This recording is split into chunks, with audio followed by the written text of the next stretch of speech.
سری بیارین. خونریزی داخلی داره. ضربان 43. مشکل تنفس داره. دندون شکسته، ممکنه شش صورت شده باشه.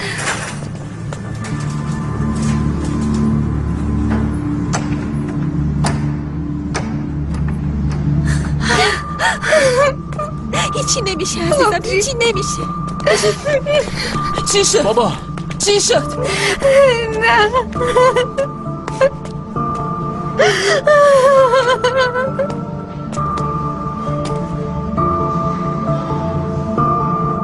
پس این برگ کجاست؟ نیست. امکان نداره اینجا بود، درست همینجا گذاشته بودم اینجا. بابا 2 ساعته دارم میگردم، اگه بود میدیدم دیگه. پس این برگ کجا رفته؟ کجا؟ نکنه انداختیش؟ نه خیر. سطر رو خالی کردن، اگه انداخته باشی هم دیگه رفته.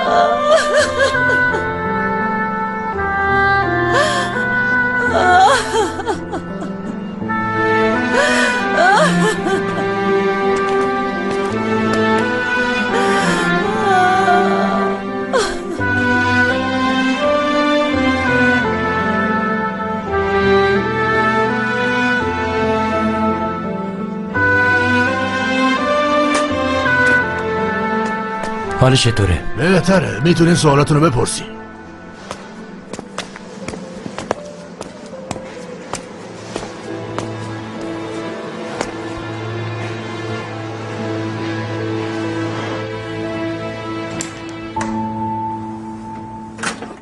دوستم از دادگاه زنگ زده، میگن یاشار پینار به هوش اومده. بازجوییش هم کردن. گفته من به آقا ارتان گزارش دادم، از وضعیت خبر داشته آقا. بازپرسم گفته میخواد ببینتت. کس دیگه حرفی نزده؟ چرا؟ همشون به نفع مان. همه میگن یاشار پینار وضعیت رو میدونست اما هیچ کاری نکرده. کاسه کوزا باید سر یکی بشکنه دیگه. تکنسین آسانسور هم به نفع ما حرف زده. من به یاشار روستا گفتم در آسانسور رو ببندیم کسی سوارش نشه، اما حرف منو گوش نکرد. خوبه. 2 نفرم من اضافه کردم که مثلا شاهد اون صحبت بودن، جای شکی نمونه احتیاط کنیم. خوبه. خدا رو شکر آدمایین که خیلی پول لازم دارن، هر کاری بگی میکنن. میدونم فهمیدی، اما یه بار دیگه حرفایی که باید بزنی و مرور کنیم. مهوش آروم باش. 100% دادگاهی میشی، حواست هست. نمیذارم حکم زندان برات ببرن، اما باید از شهادت مطمئن بشیم. بزرگترین برگ برندمون میتونه اون باشه. حرف زدی؟ هماهنگ کردی؟ مهوش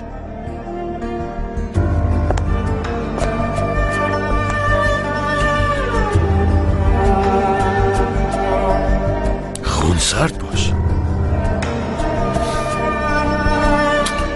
خون سرد. کاش میشد یه سر سوزن از اون خون سردی تو رو به من تزریق کنن بابا.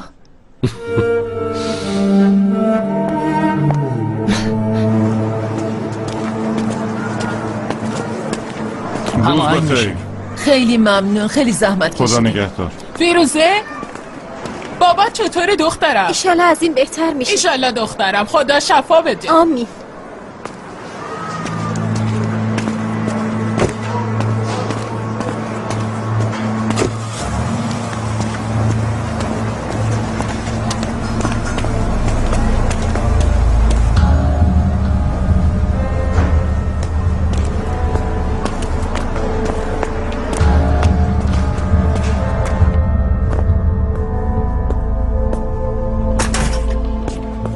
مرده کی بود؟ کجایی دختر؟ از قبرستون در اومدنی پیدات نکردی؟ پرسیدم اون کی بود؟ از شرکت فرستادن. پرسیدن چیزی لازم دارین یا نه؟ این 2 روز کجا بودن؟ وقتی بابا تو بیمارستان جون میداد، وقتی تابوت عمو احمدو میبردن. نمیدونم. اون مرده کی بود؟ وکیل شرکت میگه اگه مشکلی دارین بگین حل میکنیم. چه میدونم، کارهای بیمارستان کم و کسریای دیگه. چی گفتی؟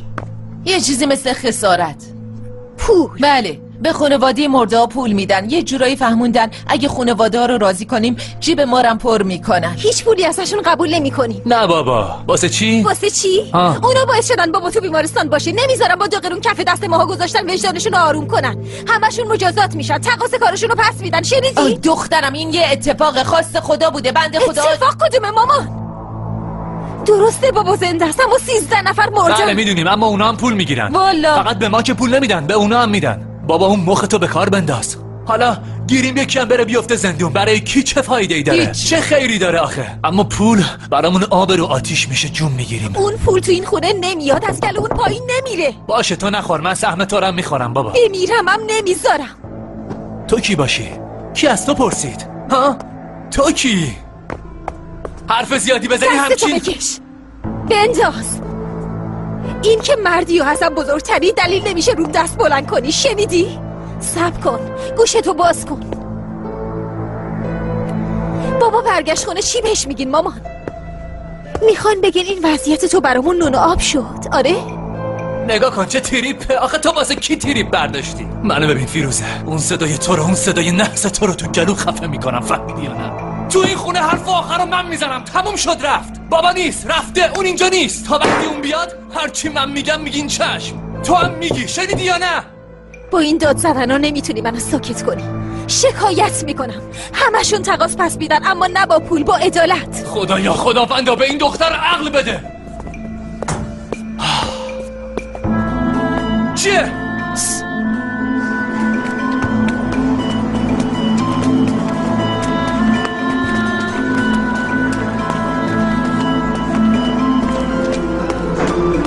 این کجا داره میره؟ هیچی، مثل مرغ سرکنده بالبال میزنه. خاله زهرا رو صدا میکنی؟ به خدا خرابش میکنه. ببین کی گفت مگه پشت گوششو ببینه؟ کافیه یه گند بزنه. خودم خفش میکنم. پسرم خونه به خونه میگرده. مگه این آدما گشتن مادر من. با عدالت شکم میکم سیر نمیشه. من باهاشون حرف زدم، راضیشون کردم. خیال تخت. من نمیذارم همسایه‌مو له کنن. خاله زهرا. فیروزه چی شده؟ خاله زهرا پیش تو هم اومدن. ها؟ میگم از طرف شرکت پیش تو هم اومدن. آها، یه وکیل با داداشت اومده بود. چی گفتن؟ گفتن پول اینا بهت میدی؟ فکر کنم با پدر شوهرم حرف زدن. نمیدونم. اون پول خونه خاله زهرا. میخوان شکایت نکنین. حق و سکوته. اگه اون پولو بگیرین نمیتونیم شکایت کنیم. قاتلا هم به مجازاتشون نمیرسن. چه قاتلی دخترم؟ مگه شوهر من چاقو خورده؟ خواست خدا بوده. خدا جون داده، خودش گرفته. خاله زهرا چی داری میگی؟ آسانسور ساختمون مشکل داشت. تکنسین هم میدونه. فیروزه دخترم برو. به حد کافی درد میکشم. برو. خدا پدرتو شفا بده. برای بابا دعا میکنم.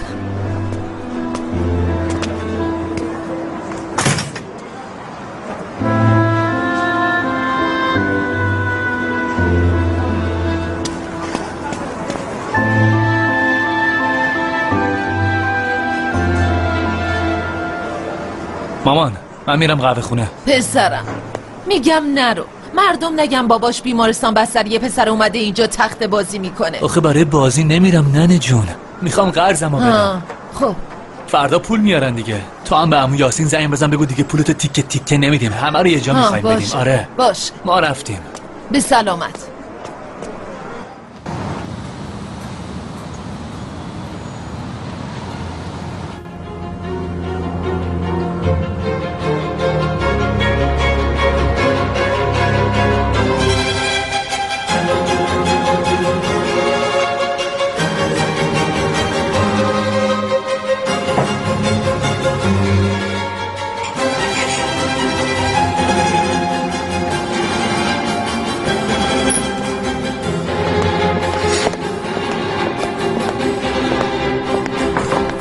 دروغ گفتی. غذا میخورم. نوش جون. این چیه؟ چرا از گزارش حرف نزدی؟ فرض کنیم حرف زدم. کاریه که شده. آدم ها مردن. چرا بی خودی تو درد سر بیافتم؟ بی خودی؟ تو حالت خوبه؟ تو گناهکاری، واسه جونشون ارزش قائل نشدی، اهمیت ندادی. تو گناهکاری، به مجازاتش هم میرسی. چی میخوای؟ عمرم تو زندون بگذره؟ لازم باشه بله.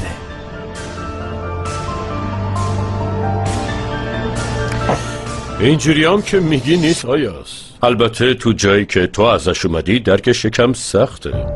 تو دلت سنگ شده آرتان. عدالت با این اعتقادای مسخره و کثیف تو خیلی فرق داره. با خواستای تو پیش نمیره. خیال کردی ازت نمیپرسن از مشکل آسانسور خبر داشتی یا نه؟ کارگر که اون برگر رو آورد بهشون نمیگه من تا پیش آقا آرتانم رفتم اما اون اهمیتی نداد، همه چیزو میدونست اما همه کارگرا رو ول کرد به امان خدا. نمیتونه چون اونجا داره جون میده. مثل یه مجرم سکوت کرده.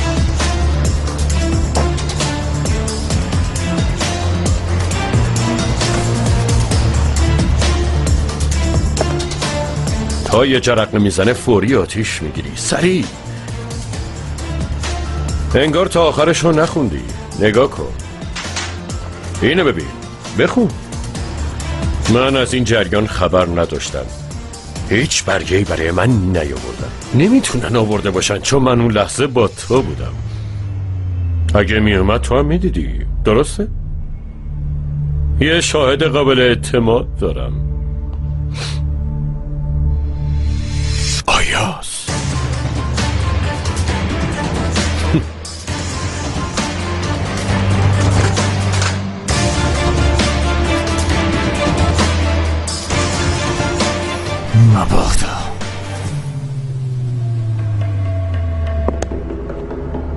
مبادا منو درگیر این جریان کنی. مبادا.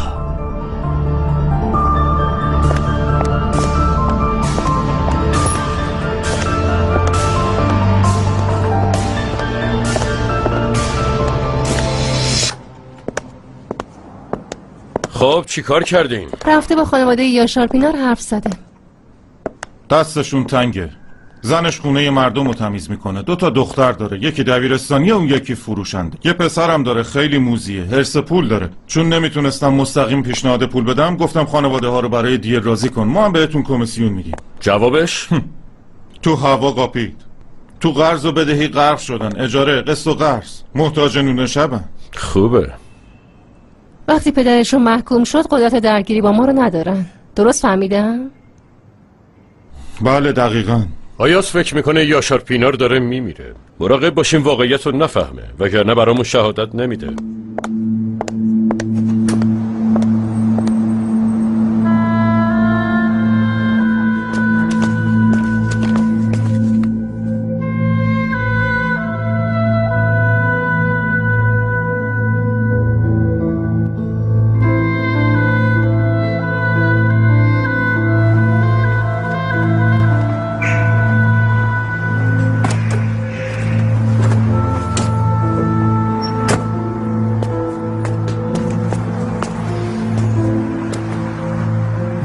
هی هی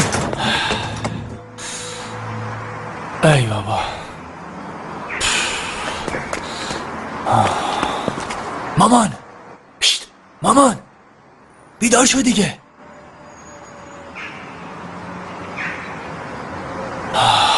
مامان مامان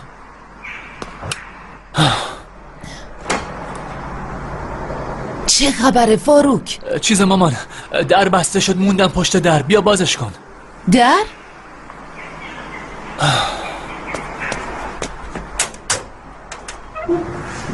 پسرم کله سری تو کوچه چی کار میکنی؟ مامان جون من این ماشین رو قرض گرفتم. ها. گفتم یه وقت در و پیکرش رو باز نذاشته باشم. خواستم خیالم راحت شه. ها. بیام تو؟ بیا پسرم.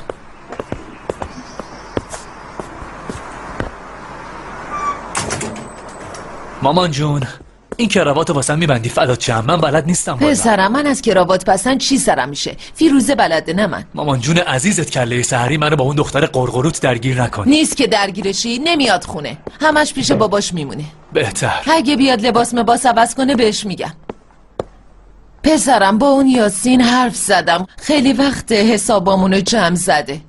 پسرم اجاره اینو بدیم دهنش بسته بشه. باشه؟ باشه جورش میکنم. بیا پسرم. دستت طلا. ها دخترم بابات چطوره؟ بد نیست، هنوز خوب نشده. کراواتم نخواستیم ما. داداش کجا؟ دنبال کار. بیا عزیزم. قربون دستت. نوش جونت.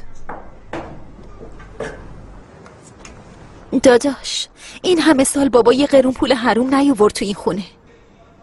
دست به دست هم میدیم، کار میکنیم، لازم باشه حتی 2 تا کار پیدا میکنیم، اما اون پولو نگیر که عدالت اجرا بشه. آی سرمو بردی فیروزه. آره والا صبونمون کوف شد.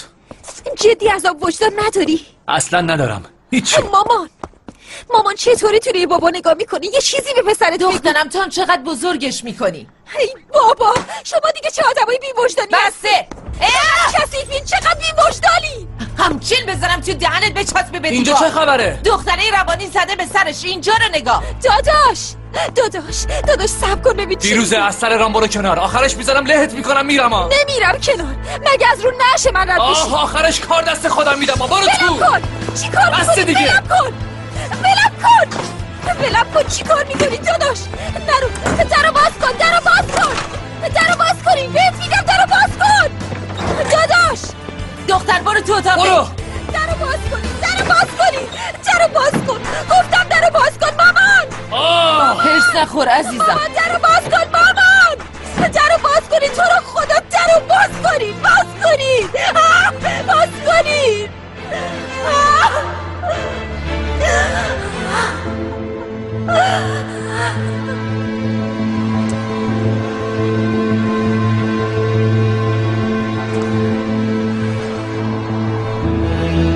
بر نمیداره؟ دستگاه مشترک خاموشه ماما. یه بار دیگه بزن، حتما خط نمیده. مثل خط ندادن نیست، کلن خاموشه. باشه بازم بزن. به خدا یه بلایی سر پسرم اومده. در دختر بدو. باشه دیگه. بدو در باز کن. دستگاه مشترک مورد نظر خاموش می باشد. لطفاً خدایا چی شده؟ خبری شد یا نه؟ آره خاله عالیه، ماشین پیدا شده سمت ساختمونی که همون یاشار کار میکرد. سویچ هم روش گذاشته رفته. خدا رو شکر نفهمیدن سویچ روشه بدزدنش. پسر عزیزت پولا رو برداشت رفت. درست حرف بزن. فاروق همچی کاری نمیکنه. من ماشین رو برداشتم، پلیس هم دنبالش میگرده. اگه با من کاری نداری من برم خاله عالیه. باشه پسرم ممنون. برو به سلامت. بیشور. جلوی مردم اون دریوریا چی بود گفتی؟ چون جلوی مردم گفتم ناراحت شدی یا چون واقعیت داشت؟ واقعیت نداره. داره. یه عمر از گلوی ما بریدی دادی به پسرت. از من و الوار بیشتر دوستش داشتی. هر اشتباهی کرد سرپوش گذاشتی. بیا اینجوری گذاشت کف دسته. ساکت. پسرت گذاشت و رفت، تو هم ول کرد و رفت. بسه.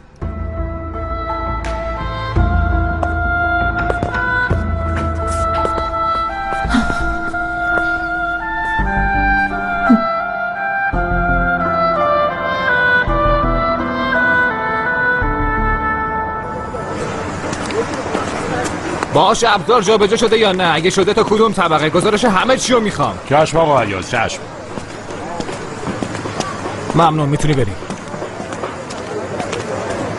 خسته نباشید.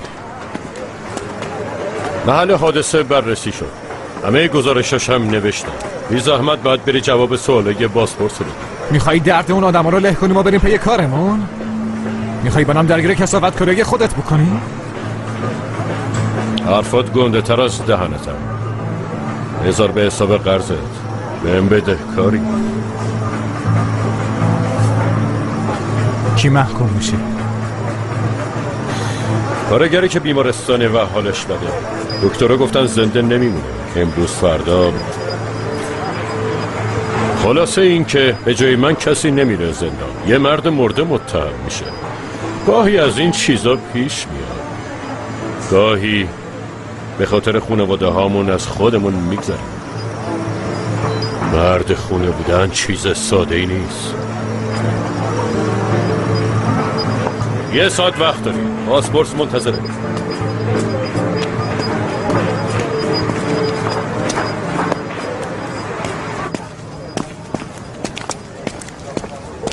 کاش خبر داشتم و میتونستم جلوی فاجعه رو بگیرم. از مشکل موتور آسانسور و چیزای دیگه خبر نداشتم. آدمای زیادی تو شرکت من کار میکنن، همشون هم کاردون، متخصص و تو کارشون بهترینن، اما گاهی با همچین افراد ناشایستی هم روبرو میشی. اهمال بزرگیه، خیلی دردناکه، خیلی. برای سبک‌تر کردن درد بازمانده ها هر کاری از دستمون برمیاد میکنیم. من از طرف خودم قول میدم همچین اهمالی شایسته شرکتی که اسم پدر مرحوممو زنده نگه داشته. خاموشش کن شعله، دروغ میگه. من میدونم گزارشو گرفته. خدا رو شکر که بابام همه واقعیت رو گفته. دادگاه تموم شه همه چی مشخص میشه.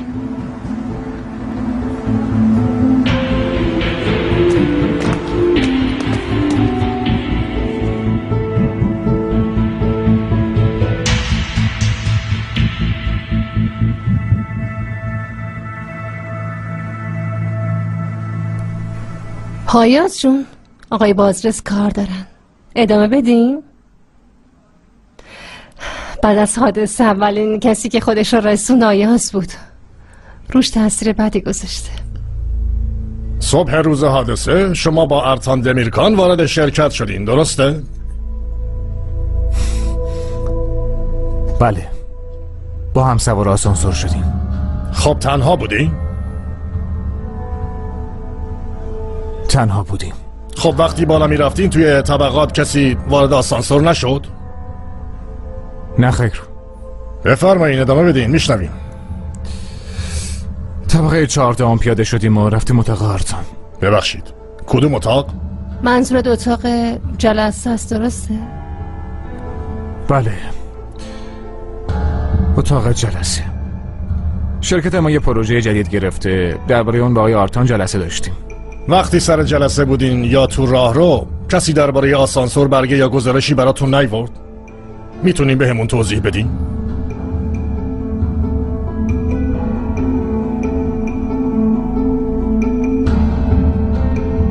نه خیر.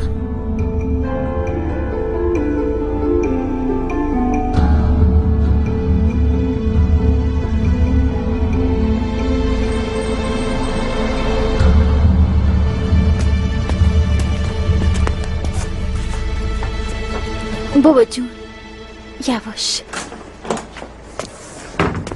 ها آقای دکتر، یا حالش خوبه دیگه، مشکلی نیست. با من اگه بود حداقل 3 روز دیگه میخواموندمش، اما گفت دختران بهم میرسن. بله بهش میرسیم، وظیفمونه. دنده هاش ترک داره، به خاطر خونریزی بدنش خیلی ضعیف شده. کوچکترین مشکلی ببینین سریع بیارینش پیش من. چشم. بابا من خوبم دکتر، بچه ها رو ترسوند پدر منو در میارن. فعلا خداحافظ. ممنونم. بفرمایید.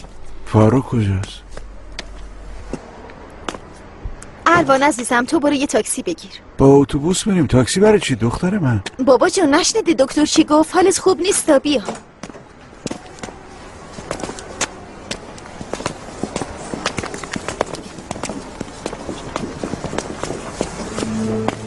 یاشار پینار، خودمم. باید بیای اداره پلیس. بابام سوالا رو جواب داده جناب سرپا. بازجویی نیست، برای بازداشت اومدیم. چی؟ بازداشت برای چی؟ اینجا چه خبره؟ جناب سرپا. بابا نگران نباش دخترم. حتما سوء تفاهم پیش اومده. حالش خوب نیست. آقا شما چی دارین میگین؟ ببین بابای من همه چیو به پلیس گفت، مگه نمیبینین حالش بده؟ تازه همین الان مرخصش کردن. خواهش میکنم ولش کنین، اشتباه شده. بابا تو رو خدا یه چیزی بگو دیگه. نگران نباش دخترم، الان معلوم میشه. جناب سروان خواهش میکنم، بابای من بیگناهه، نمیتونین تو این حال ببرینش. ولش کنین خواهش میکنم. مرد رو تو بیمارستان بازداشت کردن. موردی مربوط به ما نیست؟ نه همه چی تحت کنترله. خوبه. آیاز نمیدونه طرف حالش خوب شده، فکر میکنه نفسهای آخرشو میکشه. بذاریم همینطوری بدونه.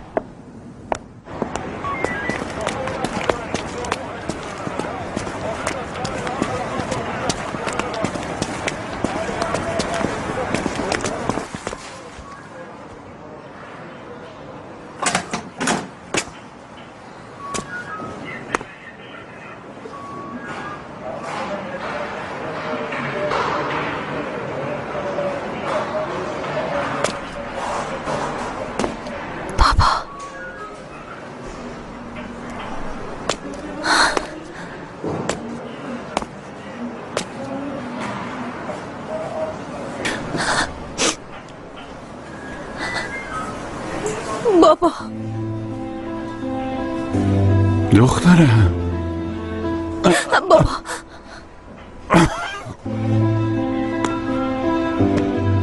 خوبم دخترم، نترس.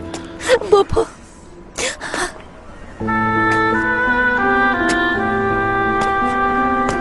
دخترم.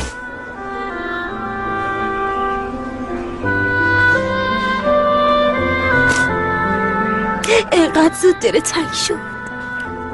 توی چشم هم زدن دلتنگ عزیزات میشه.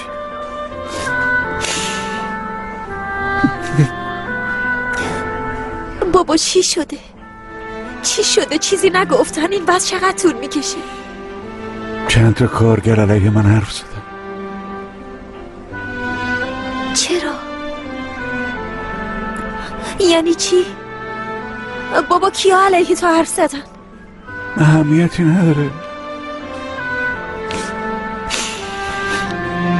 بابا ببین، من یه وکیل پیدا کردم، دارم میرم پیش اون، نگران نباش. دخترم، من توی این سن اتفاق زیاد دیدم، یه بار که نیست. یکی از سمت ما صداش به جایی میرسه، بالاخره مطمئن باش. قبول نمی کنم. قبول نمی کنم. اصلا قبول نمی کنم بابا. شاید تو راضی باشی از بچه ها دور شی، اما من نمیخوام بی پدر بمونم بابا. اصلا.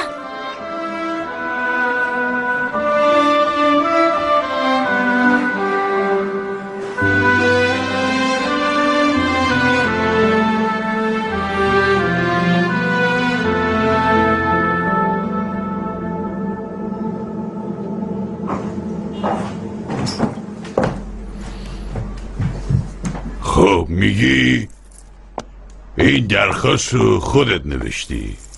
از طرف خودت؟ از طرف بابا. امضای کیه؟ بابا. اما امضا کردنشو ندیدی که، گزارشم بی امضا میشه. درسته، اما به هر حال یه برگه‌ای وجود داره دیگه. نه خیر نیست. عدالت، دخترم بیا اینجا. کجایی؟ اما این کارتون خیلی ناامید کننده است. رفتارتون، برخوردتون. اگر از همین اول کار.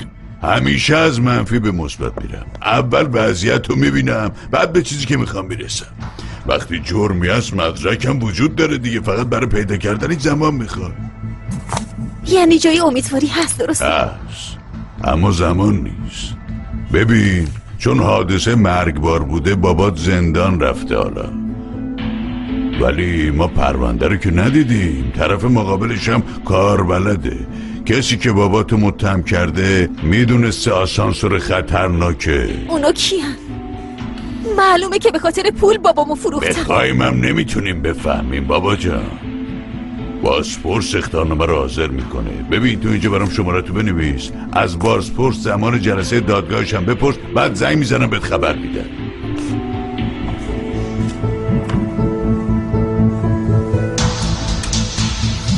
بفهم. رفتنی زیر چایی هم خاموش کن. آشپزخونه هم بغله. عدالت، دخترم، عدالت.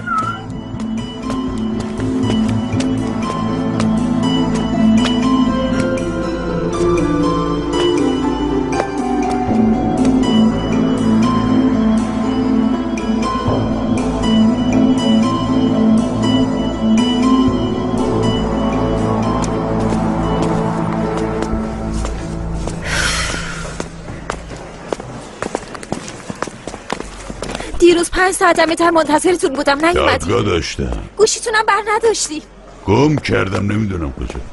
خب تونستین چیزی پیدا کنین؟ جای امیدواری هست؟ رفتم سر ساختمون، هیچ کدوم تایید نمیکنم بابات رفته شرکت. فقط اون روز 1.5 ساعت دیرتر بقیه رفت. همون دیگه، تون فاصله رفت شرکت، برگر رو بده. خدا میدونه. منظورتون چیه؟ ببینین بابای من دروغ نمیگه. شما حرف پدر منو باور نکنین، قاضی چطور باور کنه؟ وکیل خوبونیه که مردمو متقاعد کنه، نه خودش باور کنه. در ضمن ما به مدرک احتیاج داریم، نه به حرف.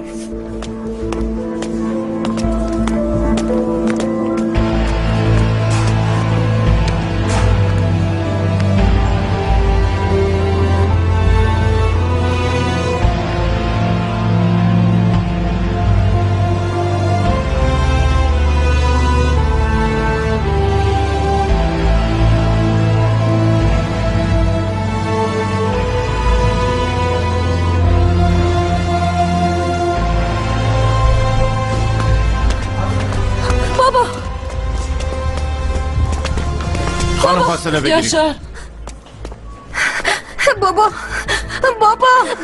بابا حرف بزن. بابا تو رو خدا یه چیزی بگو بابا.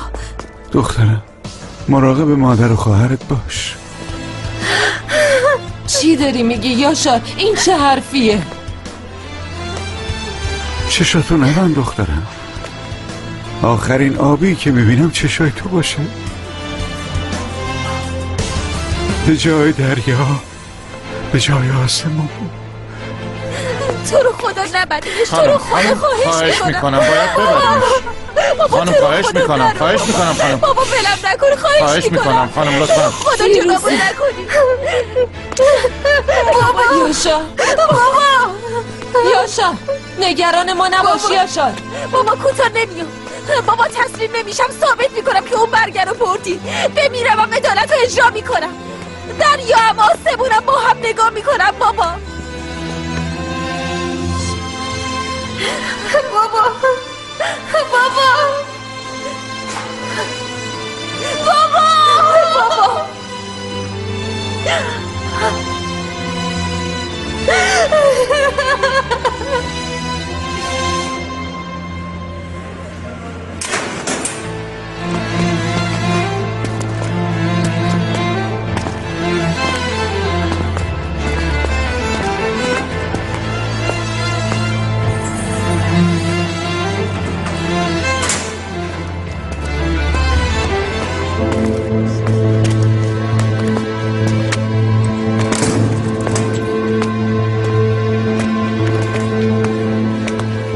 خدا نجاتت بده.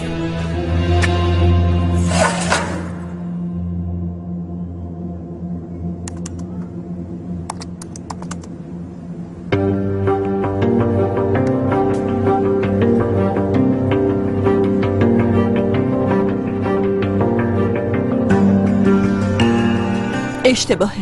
با ارتان خودتو به کشتن میدی. نمیدونم هدفت چیه، کیو میخوای نجات بدی. باور کن نمیخوام بدونم، اما اشتباهه. کاش قبول کردن به همین راحتی بود، اما چاره دیگه ای ندارم، مجبورم.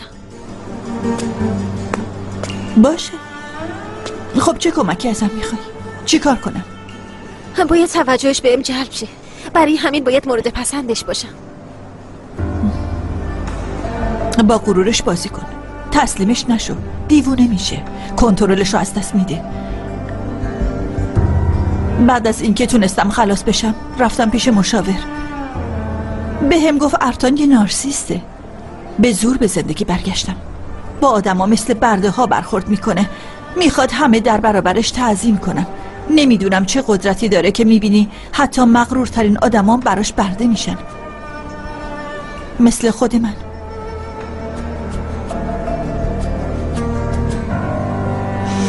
این حرفاتون، این کارتون خیلی برام با ارزشه. امیدوارم به دردت بخوره. خیلی ازت ممنونم. مراقب باش.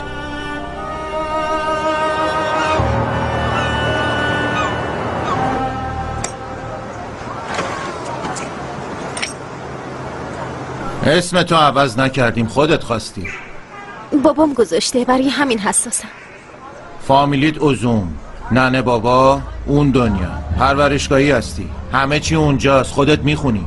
با بچه ها هرچی عشقمون کشید گذاشتیم. میتونم این کد ملیو بهشون بدم دیگه؟ نه استخدام میشم، حتما تو سیستم چک میکنن. هرچی عشقشونه چک کنن. مولا درز کارمون نمیره. دختر ناسلامتی تو دفترخونه ردیفش کردیم ها. مدرکت هم فردا ردیفه. اما مصاحبه کاریم فرداست. صبح بهت میرسونم، خیالت تخت. بدون مدرک نمیفرستیمت. خلاصه از طرف ما همه چی حله. خیلی ممنون.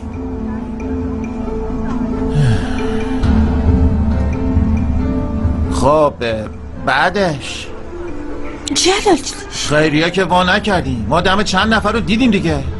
پول اینجور چیزا با آهنگ خوندن درد نمیاد.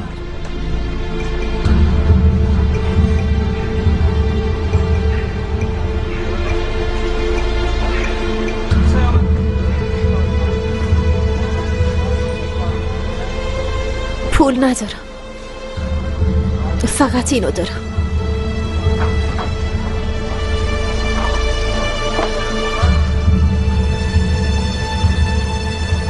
باشه حله، اینم میشه.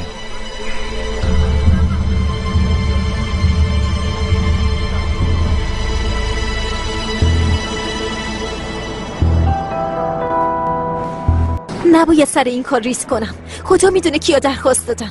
باید پا رو دم ارتان بذارم که توجهش بهم جلب شه. 2 کارتون جنس اومده، اونا رو جدا کن فردا بفرست. باشه. شبتون بخیر. هرچی بگم تو کار خودتو میکنی، خیلی مراقب باشه.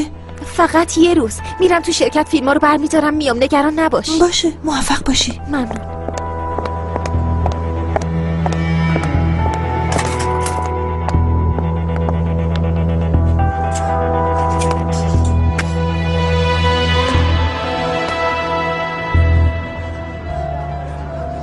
امتحان کردن چیزای تازه باعث میشه خودتو پیدا کنی.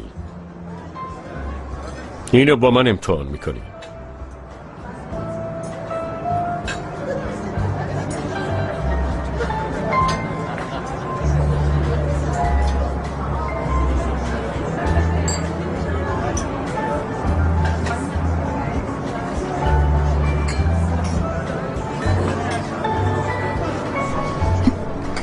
باور کن نمیشه. آره مشخصه تو نمیتونی. اگه فرصت بدی قورت بدم.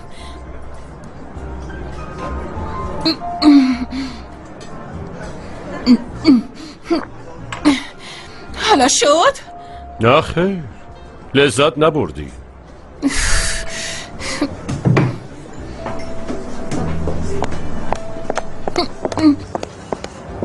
چه بزرگ میکنیم؟ زوره. مجبورم کرد. آرتان تو با آدما چه مشکلی داری؟ تو بچگی مجبورت کردن سیخ داغ برداری؟ چی شده ها؟ بهمون بگو مشکلت چیه؟ میبینم که خیلی دل و جرأت پیدا کردی، اما مراقب باش، بین جسارت و حماقت خیلی فرق هست آیاس، یادت نره.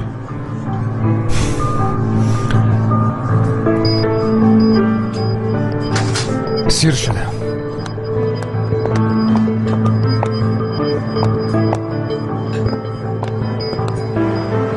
داریم میرین آقا عیاز؟ داداش ماشین من کجاست؟ ماشین آقا عیاز، سریع.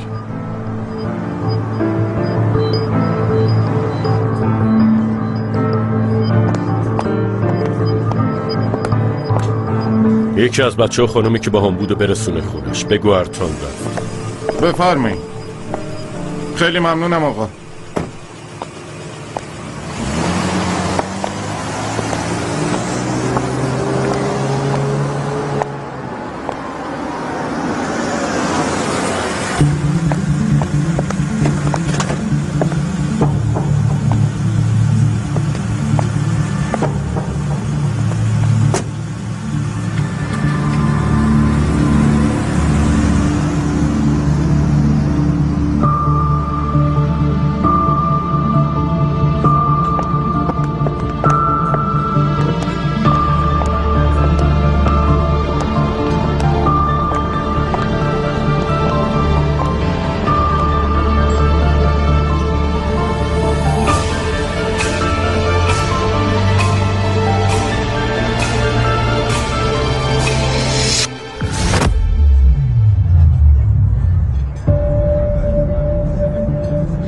حواستون کجاست آقا؟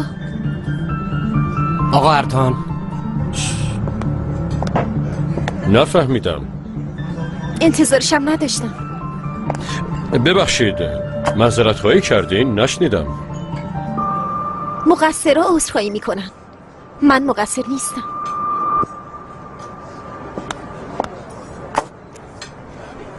عذرخواهی کن. دستتو بنداز تا نکشتمت.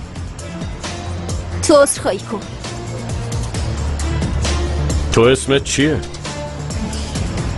به تو چه؟ بی خود تقلا نکن، 1 دقیقه برای فهمیدنم کافیه. این رفتارت، این اعتماد به سقفت، ممکنه اینا برای بعضیا جذاب باشه، اما من از اون دسته نیستم.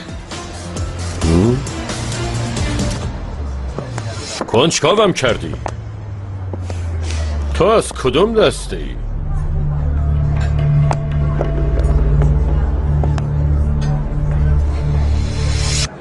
هیچ وقت نمیتونی بفهمی.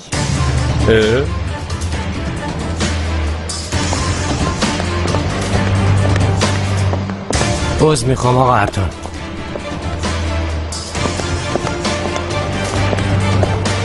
کاری از دست من برمیاد آقا؟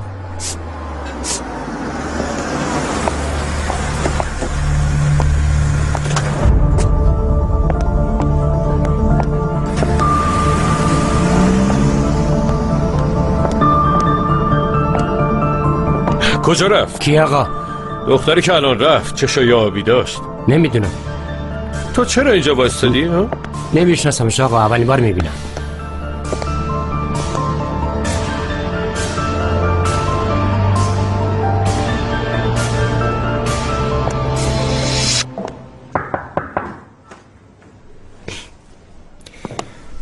سلام، روز بخیر. برای مسابقه کاری اومدم. باشه، سیویتونو بدین.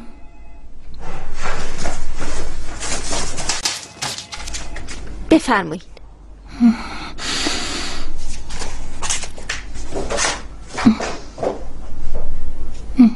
باشه، شما همینجا بشین، من صداتون میکنم.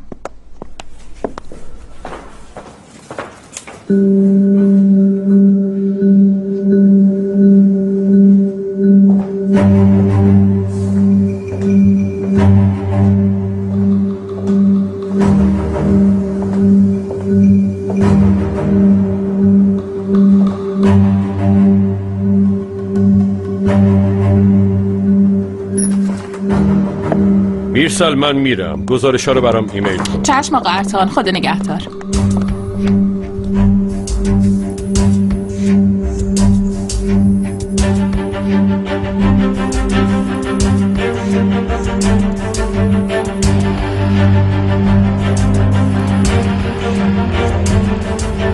بازم تو؟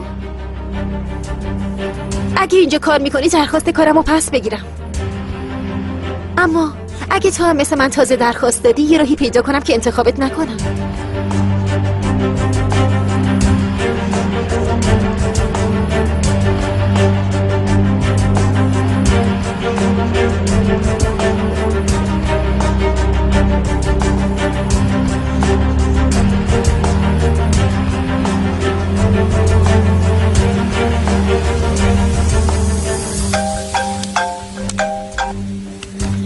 بفرمایین آقا ارتان. یه دختر هست به اینجا درخواست کار داده. اسمش چیه؟ میدونستم اسمشو بهت میگفتم، از تو نمیپرسیدم. یه پیرن کرم کوتاه داره. آها، اون فیروزه عزومه. تحصیل؟ سابقه؟ اون معماری داخلی. 3 سال کارآموزی تو گوکتنیا، دستیار پروژه بوده. امتیازش هم خوبه. سریع قبولش کنین، فردا شروع کنه.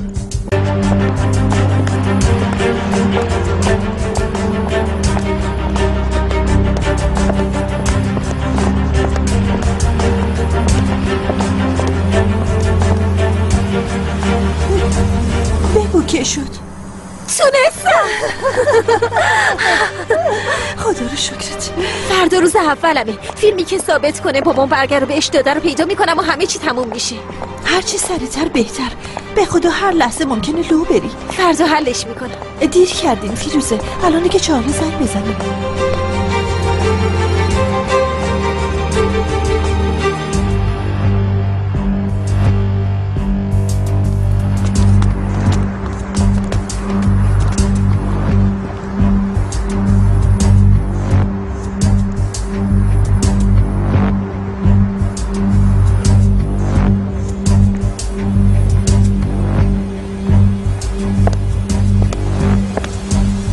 خسته نباشی.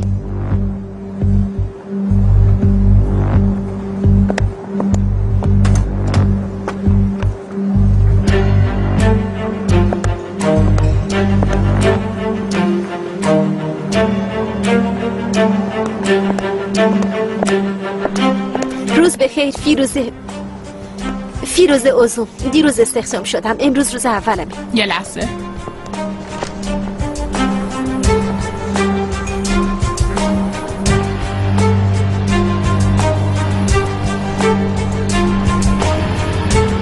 از این به بعد با این از ورودی پرسنل وارد میشیم. از اون قسمت فقط رو اونا کار میکنه؟ بله. خیلی ممنونم، خسته نباشید. ممنون.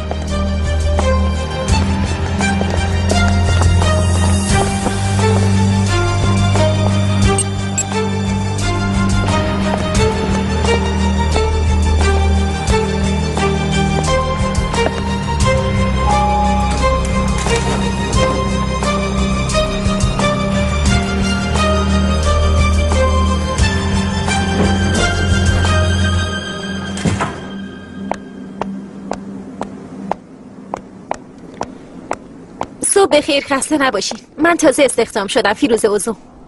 مدیرا به اندازه شما زود نمیان. آقا ارتان تو دفتر منزلشون منتظرتونن. ببخشید.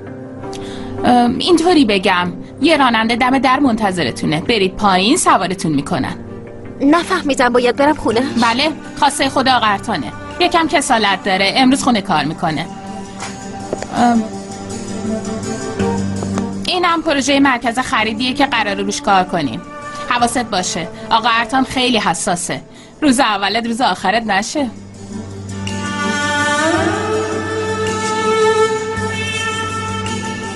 خب بعدش قراره برگردم دیگه. نه خیر. مشکلی هست؟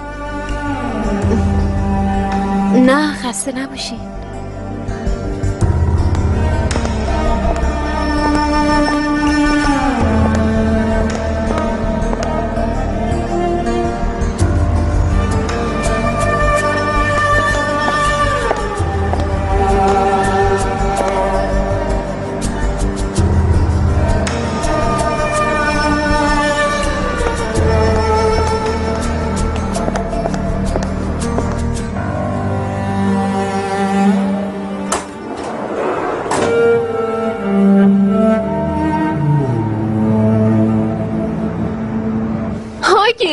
صبح بخیر.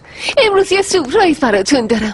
دستور همون اسموتی که امروز دربارش کلی پیام ازتون گرفتم. تو این اسموتی یه خیار هست، یه سیب سبز، لیمو و نعنا. البته که چای ماچو هم توش داره. هر روز ناشتا یادتون بمونه. دوستتون دارم. بای بای.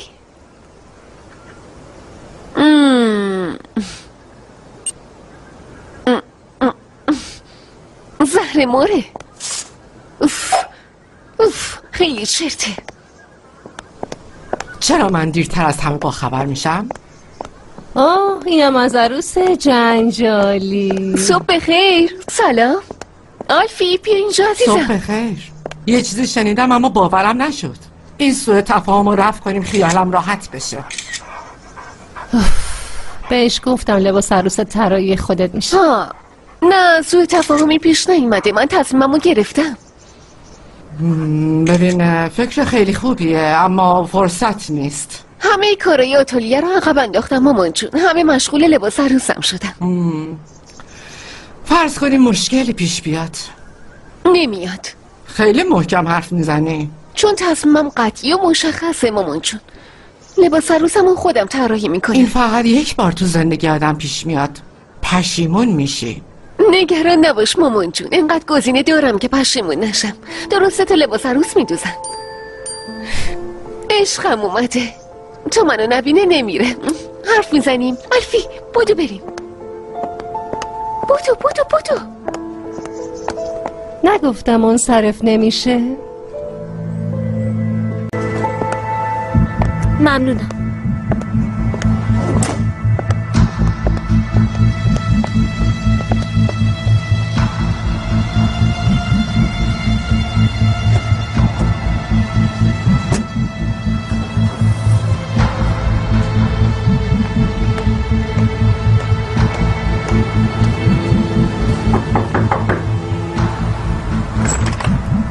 بفرمایین. روز بخیر. از شرکت اومدم. آقا ارتان گفتن. بله بفرمایین تو. چند لحظه منتظر باشین، من الان خبر میدم.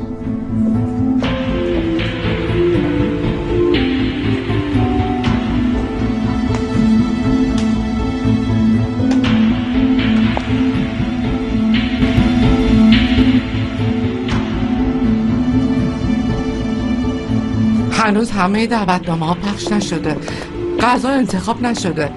برای مهمونایی که از خارج میان جا رزرو نشده. ببخشید مامان، داشتم کارهای شرکت رو میکردم، از قلم افتاد. اولین کار شرکت به میکنه.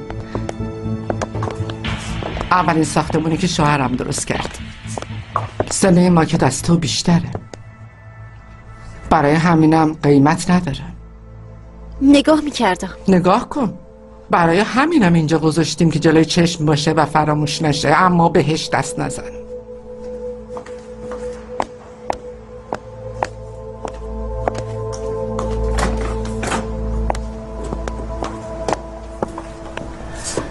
عزیزم به دل نگیری، مادرم یکم عصبیه. آخه یه عروسی در پیش داریم.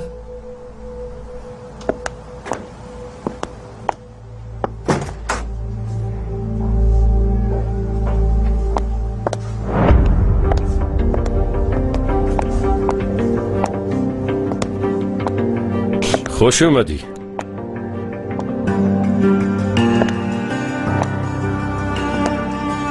آقا ارتان تویی؟ نمیدونستی؟ باید میدونستم. اکثر دخترای همسن و سال تو میدونن. ما بمون توی جوب نمیره. بهتر همینجا تمومش کنیم. من یه کار دیگه پیدا میکنم، شما هم یه نیروی دیگه.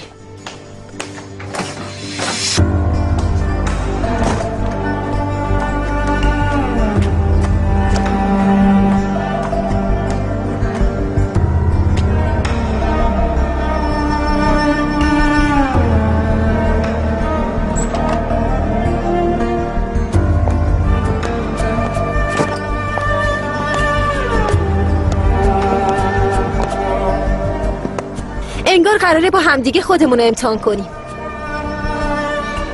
من منصرف نمیشم. البته اگه شما هم هنوز بخواین آقا ارتان.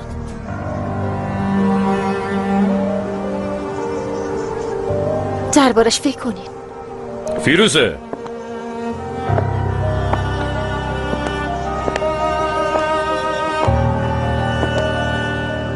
باشه امتحان کنیم.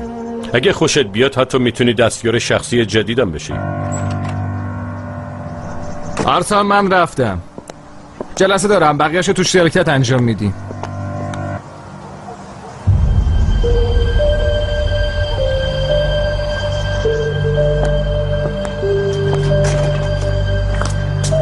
عزیزم صبح بخیر.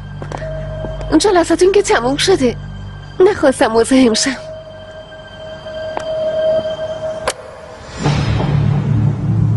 صبح من الان شروع شد. صبح خیر داداشی. صبح خیر عسل.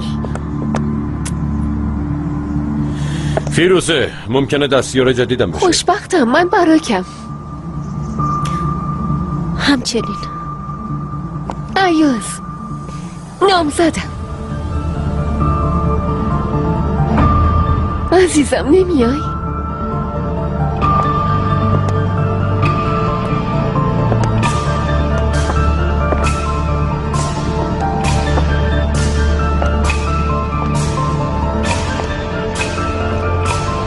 از آشناییتون خوشحالم.